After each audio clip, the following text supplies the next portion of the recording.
அனைவருக்கும் கல்வி திட்டத்தில் தமிழகத்திற்கான 3,500 கோடி நிதியை உடனடியாக விடுவிக்க கோரிய வழக்கு மத்திய அரசு 4 வாரத்தில் பதில் மனு தாக்கல் செய்ய உச்சநீதிமன்றம் உத்தரவிட்டுள்ளது.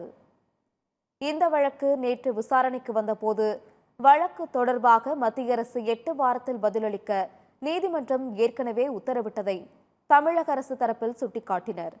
தமிழ்நாடு மக்களின் பெருமளவு வரியை பெறும் மத்திய அரசு தமிழக மாணவர்களின் கல்வி நிதியை வழங்க மறுப்பதாக தமிழக அரசு குற்றம் சாட்டியது. 3,500 கோடி ரூபாய் நிலுவையில் உள்ளதால் 45 லட்சம் மாணவர்கள், 2 லட்சம் ஆசிரியர்கள் பாதிக்கப்பட்டுள்ளதாக தெரிவிக்கப்பட்டது. தமிழ்நாடு அரசுக்கு சட்டப்படி கிடைக்க வேண்டிய நிதியை வழங்க உத்தரவிட வேண்டும் என்றும் வாதிடப்பட்டது.